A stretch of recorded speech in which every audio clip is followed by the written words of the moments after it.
Start.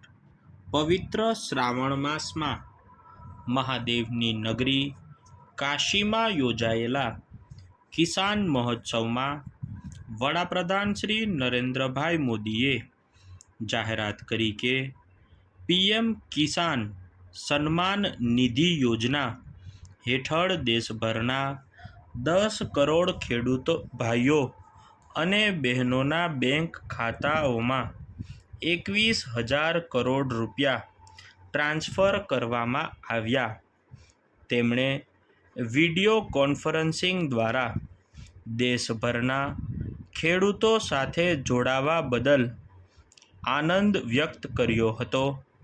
તેમણે ઉપસ્થિત તમામ લોકો અને દેશના તમામ ખેડૂતોને અભિનંદન આપ્યા અને બીજથી બજાર સુધી કિસાનો સાથે રહેવાની પ્રતિબદ્ધતા વ્યક્ત કરી હતી.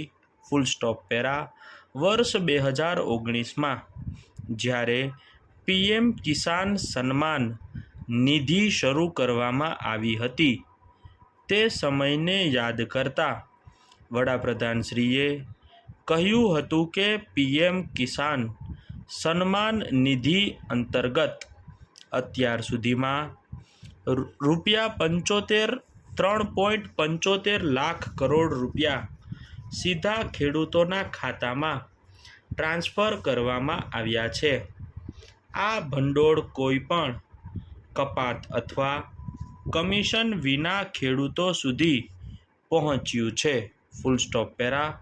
વડાપ્રધાનશ્રીએ સ્વીકાર્યું કે હવામાન હંમેશા ખેડૂતો માટે એક મોટો પડકાર રહ્યું છે. પછી ભલે તે અતિશય વરસાદ હોય, કરા પડે કે હિમવર્ષા હોય, ખેડૂતોને આવી અનિશ્ચિતતાઓથી બચાવવા માટે સરકાર વડાપ્રધાન શ્રી પાક વીમા યોજના શરૂ કરી. આ યોજના હેઠળ ખેડૂતોને અત્યાર સુધીમાં ₹1.75 લાખ કરોડથી વધુ રકમના દાવાની પતાવટ મળી છે.